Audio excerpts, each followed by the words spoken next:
Welcome. इस बार हम discuss करेंगे मुगल सल्तनत में पार्ट 4 यानी कि जहांगीर के बारे में। ये जो आपको पिक्चर में मकबरा दिख रहा है ये जहांगीर का मकबरा है जो कि लाहौर पाकिस्तान में स्थित है। So let's outline this. Akbar की मृत्यु के बाद 1605 में राजकुमार सलीम मुगल सल्तनत का सिंहासन संभालते हैं। वह अपने आप को जहांगीर यानी विश्व का विजेता की उपाधि देते हैं।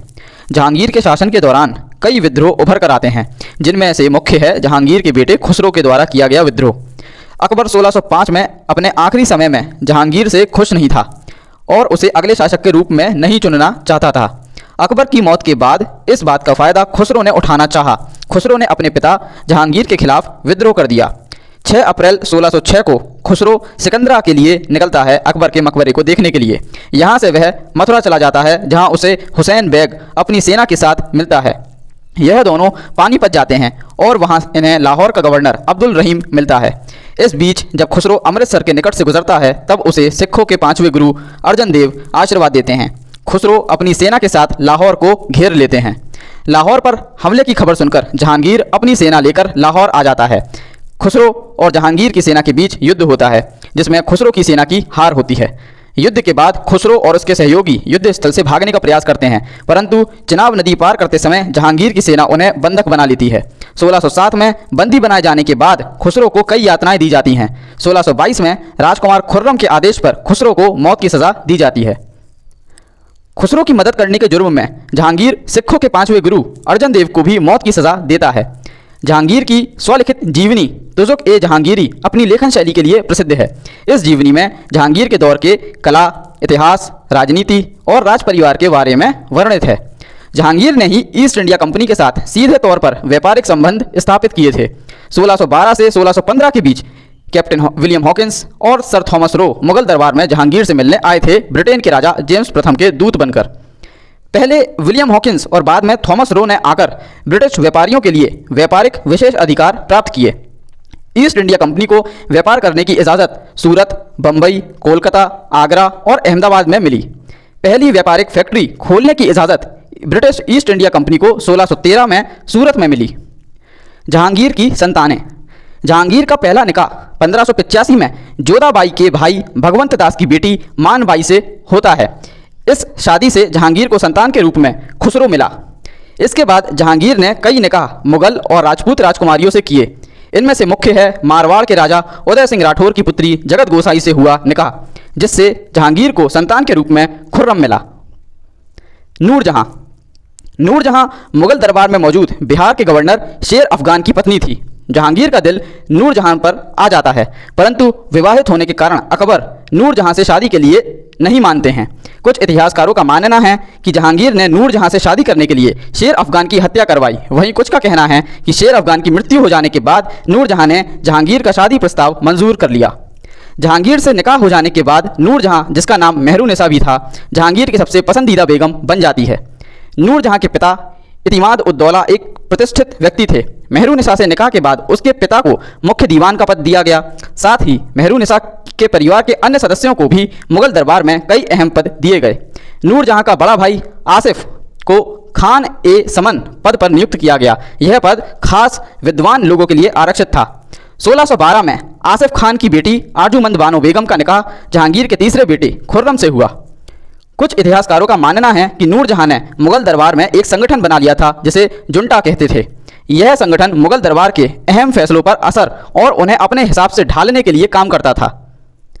जहांगीर का नूरजहां के प्रति अति समर्पण देखकर, जिसका फायदा नूरजहां बड़ी चालाकी से उठा रही थी, राजकुमार खुर्रम, जो आगे चलकर शाहजहां के नाम से जाने गए, अपने पिता के खिलाफ विद्रोह कर देते हैं 1622 में अहमदनगर, गोलकुंडा और बीजापुर को जीतने के बाद, क्योंकि शाहजहां को लगता था कि जहांगीर पूरी तरह से नूरजहां के वश में है। कुछ इतिहासकार इस मत को नहीं मानते। दूसरा मत है, जब कांधार पर सफाविद सल्तनत ने हमला किया तब नूरजहां ने खुर्रम को आदेश दिया सफाविद से लड़ने का, परंतु शाहजहां ने इस आदेश को नहीं माना, क्योंकि शाहजहां का मानना था कि नूरजहां असल में उसे लड़ाई में डालकर मरवाना चाहती है और अपने बेटे शहरयार को मुगल तख्त के और करीब पहुंचाना चाहती है। इस घटना के बाद शाहजहां ने अपने पिता के खिलाफ विद्रोह कर दिया, परंतु यह स्पष्ट है नूरजहां का वर्चस्व राजघराने के फैसलों पर था। नूरजहां ने फारसी कला संस्कृति को मुगल दरबार में पुनर्स्थापित किया। वह जहांगीर के साथ शिकार पर भी जाती थी। जहांगीर के समय मुगल शासन। जहांगीर ने भी अपने पिता अकबर की तरह मुगल सल्तनत का विस्तार करने की नीति अपनाई। अकबर के आखिरी समय तक लगभग पूरा उत्तर भारत मुगल सल्तनत में आ गया था, सिर्फ कुछ रियासतों को छोड़कर और मेवाड़ को छोड़कर, परंतु दक्षिण भारत को जीतना अभी बाकी था। राणा प्रताप ने अकबर से लड़ते हुए समय मेवाड़ के एक बड़े हिस्से को मुगल सल्तनत में नहीं मिलने दिया, सिवाय चित्तौड़ को छोड़कर। राणा प्रताप के बाद उनके बेटे अमर सिंह मेवाड़ के शासक बने और उन्होंने अपने पिता की ही नीति अपनाई। जहांगीर किसी भी कीमत पर मेवाड़ का विलय मुगल सल्तनत में चाहता था, इसलिए राजा बनने के कुछ समय बाद ही जहांगीर ने 1605 में राजकुमार परवेज को मेवाड़ पर हमला करने के लिए भेजा। देवर की इस लड़ाई में अमर सिंह ने मुगल सेना के सेनापति सुल्तान खान को मार गिराया। हालांकि यह लड़ाई अनिर्णयकारी रही, क्योंकि राजकुमार खुसरो के विद्रोह के कारण मुगल सेना को कुछ समय बाद वापस बुला लिया गया। इसके बाद 1608 में जहांगीर ने महाबत खान को मेवाड़ पर हमले के लिए भेजा, परंतु वह भी सफल नहीं हो सका और उसे 1609 में वापस बुला लिया गया। इसके बाद अब्दुल्ला खान को हमले के लिए मेवाड़ भेजा गया, पर वह भी सफल ना हो सका और राजपूतों ने उसे रणपुर के युद्ध में हरा दिया। इसके बाद राजा बासु और मिर्जा अजीज कोका को एक के बाद एक भेजा गया। 1613 में जहांगीर खुद अजमेर में आकर निगरानी करने लगा हमले की। इसके बाद जहांगीर ने राजकुमार खुर्रम को मेवाड़ पर हमले के लिए भेजा। राजपूतों के लिए सारी रसद के जाने के रास्ते बंद कर दिए गए और अमर सिंह को मजबूर किया गया कि वह एक जगह से दूसरी जगह भटकें। अंत में राजकुमार कर्ण ने दूसरे राजपूत राजाओं ने राणा अमर सिंह को समझाइश देकर मुगलों के साथ शांति संधि करने के लिए मना लिया। राणा अमर सिंह मान गए और उन्होंने एक शांति दूत खुर्रम के पास भेजा, जैसे खुर्रम ने जहांगीर के पास जाने को कहा। जहांगीर ने बड़ी खुशी खुशी यह शांति संधि करने का प्रस्ताव अपनाया और 1615 में मुगल और मेवाड़ के अमर सिंह के बीच में शांति संधि स्थापित हुई। इस संधि में कहा गया कि राणा अमर सिंह मुगलों के अधीन अपने आप को स्वीकार करेंगे। राणा अमर सिंह की तरफ से कहा गया कि उन्हें मुगलों के साथ विवाह संधि के लिए मजबूर नहीं किया जाएगा। राणा अमर सिंह ने अपनी जगह अपने बेटे राजकुमार कर्ण को मुगल दरबार में सेवा देने के लिए भेजा। राणा को मेवाड़ का सारा क्षेत्र दिया गया, इस शर्त के साथ कि चित्तौड़ का किला जो मुगलों के द्वारा क्षतिग्रस्त है उसे मुगल नहीं सुधारेंगे। इस तरह मुगलों और मेवाड़ के बीच चली आई लंबी लड़ाई एक शांति संधि के साथ खत्म हुई, परंतु यह संधि औरंगजेब के शासन तक ही चल पाई।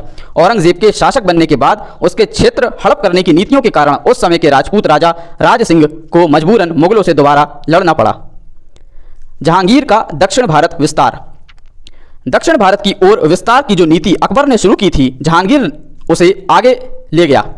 अकबर के समय खानदेश और अहमदनगर के कुछ हिस्सों पर मुगल शासन हो गया था, परंतु गोलकुंडा और बीजापुर अभी तक मुगल सल्तनत के बाहर थे। जहांगीर ने 1608 में अब्दुल रहीम खान खाना के नेतृत्व में मुगल सेना को अहमदनगर पर हमले के लिए भेजा, पर यह हमला विफल साबित हुआ। इसके बाद 1610 में जहांगीर ने राजकुमार परवेज और आसफ खान के नेतृत्व में मुगल सेना को अहमदनगर की ओर भेजा, पर इससे पहले कि यह सेना वहां पहुंच पाती, अहमदनगर के वजीर मलिक अंबर ने खान ए खाना को शांति संधि करने पर विवश कर दिया। जहांगीर ने खान ए खाना को वापस बुलाया और खान ए जहान को दक्कन पर हमले के लिए नियुक्त किया। 1611 में मुगलों ने एक गंभीर प्रयास किया अहमदनगर को हथियाने का। मुगलों ने दो तरफा हमले की नीति अपनाई। एक तरफ मानसिंह और खान ए जहान खानदेश और बीजापुर की तरफ से आ रहे थे, वहीं दूसरी ओर अब्दुल्ला खान नासिक की तरफ से दौलताबाद की तरफ आ रहा था, परंतु रास्ते में आते समय अब्दुल्ला खान ने अकेले ही युद्ध करने की ठानी और अहमदनगर पहुंच गया, जहां पर उसे हार मिली और उसे गुजरात भागने के लिए मजबूर कर दिया गया। इस तरह यह मुगल हमला भी विफल साबित हुआ। इसके बाद जहांगीर ने फिर से खान ए खाना को दक्कन की जिम्मेदारी दी, पर वह आने वाले कुछ सालों में कोई भी सफलता नहीं पा सके। 1615 में रोशन गांव के युद्ध में मुगलों ने अहमदनगर, बीजापुर, गोलकुंडा की संयुक्त सेना को हरा पाने में सफलता हासिल की, परंतु राजकुमार परवेज और खान ए खाना के बीच मनमुटाव के कारण मुगल कोई भी बड़ी सफलता हासिल ना कर सके। मेवाड़ की संधि हो जाने के कुछ समय बाद जहांगीर ने राजकुमार खुर्रम को अगले शासक का दर्जा दिया। 1616 में एक बड़ी सेना के साथ खुर्रम अहमदनगर की ओर गया। उसके पीछे पीछे जहांगीर भी 1617 में मांडू की ओर निकल गए ताकि दुश्मनों से लड़ सकें। बीजापुर के शासक ने मध्यस्थता की ताकि मुगल और अहमदनगर के बीच शांति संधि हो सके। 1617 में मुगल और अहमदनगर के बीच शांति संधि हो जाती है। इस अवसर पर जहांगीर राजकुमार खुर्रम को शाहजहां की उपाधि देता है। इसके बाद भी अहमदनगर के शासक संधि की शर्तों को नहीं मानते और वापस से अपना क्षेत्र हथिया लेते हैं। इसके बाद जहांगीर दोबारा शाहजहां को दक्कन विजय के लिए भेजते हैं और मुगल वापस उनसे क्षेत्र जीत लेते हैं और मोटी रकम भी वसूलते हैं। इस तरह जाकर 1621 में दक्कन पर हमला पूरा होता है। जहांगीर के दौरान मुगल सेना ने दक्षिण भारत में कोई बहुत ज़्यादा क्षेत्राधिकार नहीं जीते, परंतु दक्षिण भारत के शासकों पर एक तरह का दबाव जरूर बनाया गया मुगलों को लेकर। हालांकि बड़े स्तर पर देखा जाए तो दक्षिण भारत पर हमले बहुत ज़्यादा सफल नहीं कहे जा सकते। दूसरे हमले, इनमें मुख्य है राजा टोडरमल के बेटे कल्याणमल के द्वारा उड़ीसा का जीता जाना शासक पुरुषोत्तम दास से 1611 में। राजा पुरुषोत्तम दास ने जहांगीर को अपनी पुत्री विवाह संधि के तौर पर दी। इब्राहिम खान ने 1615 में खोखर बिहार को राजा दुर्जन साल से जीता और वहां की हीरे की खान मुगल सल्तनत के अंतर्गत आ गई। 1617 में राजा पुरुषोत्तम दास ने विद्रोह कर दिया, जिसके खिलाफ मुगलों ने उनके राज्य को जीता और उन्हें हरा दिया। 1620 में दक्षिण कश्मीर में स्थित किश्तवाड़ को मुगलों ने जीता। 1621 और 22 में कांधार मुगलों के हाथ से निकल गया, क्योंकि इस समय शाहजहां ने जहांगीर के खिलाफ विद्रोह कर दिया था। जहांगीर के शौक, जहांगीर को चित्रकारी और स्थापत्य कला में शौक था। जहांगीर यहाँ तक कहता था कि वह किसी चित्र को मात्र देखकर ही उसके चित्रकार का नाम बता सकता है। जहांगीर के शासनकाल में ही चित्रकारी कला मुगल दौर में अपने चरम पर पहुंची। उस्ताद मंसूर जहांगीर के दरबार में मौजूद मुख्य चित्रकार था।